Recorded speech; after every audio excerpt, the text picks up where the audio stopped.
পৃথিবীতে আপনি যতদিন অপরের উপকার করতে পারছেন, যতদিন অপরকে সাহায্য করতে পারছেন, লোকে আপনাকে মনে রাখবে। আপনি যেই দেওয়া বন্ধ করে দেবেন, আপনি যেই তাদের কোনো কাজে লাগতে পারবেন না, তাদের সাহায্য করতে পারবেন না, আপনার সাথে এমন ভাব করবে যেন আপনাকে চেনেই না। আপনি আসলে যে তার খুব পরিচিত বা আজ পর্যন্ত যে সাহায্য করে এসেছেন, এমন অ্যাটিটিউড দেখাবে যেন মানে আপনি নতুন কোনো গ্রহ থেকে এসেছেন, বুঝলেন?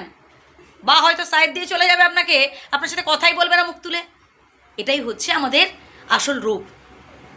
আর আমরা না প্রত্যেকেই কম বেশি অভিনয় করি, আসলে কেউ আসল রূপটা ফুটিয়ে তোলার চেষ্টা করি, আর কেউ দেখবেন পারি না, মানে অল্প একটু অভিনয় করি, তারপর আসল কথাটাই বেরিয়ে যায়। একটা কথা কি বলুন তো, সবসময় মনে রাখবেন, আপনি সবাইকে সবার চোখকে ফাঁকি দিতে পারেন, সবার চোখের আড়ালে আপনি খারাপ বলা অনেক কিছু করতে পারেন, কিন্তু বিধাতার চোখে ফাঁকি দিতে পারবো না, আমরা কেউই পারবো না।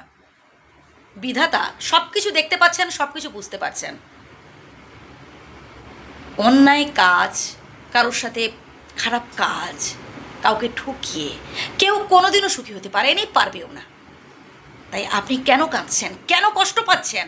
যে মানুষটি আপনাকে ঠকিয়ে গেছে, যে মানুষটি আপনার সাথে অন্যায় কাজ করেছে, ওই সব অতীতের স্মৃতিগুলো আঁকড়ে বসে আছেন আর নিজের বর্তমান সময়, মূল্যবান সময় নষ্ট করছেন।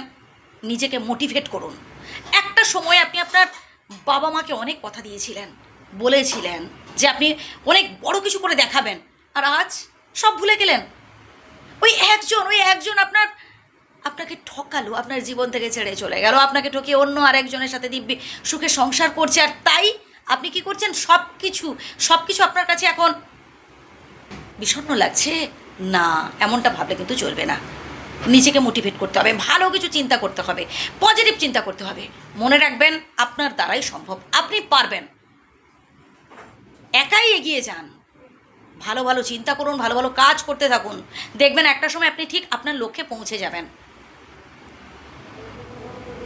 একজনকে ভালোবেসে ঠকেছেন, ভালোবেসে দেখুন না, গরিব দুস্থ অসহায় যাদের খুব প্রয়োজন আপনাকে, একটু ভালোবাসুন তাদের, দেখবেন কোনো দিনও না তারা দূরে সরিয়ে দেবে না।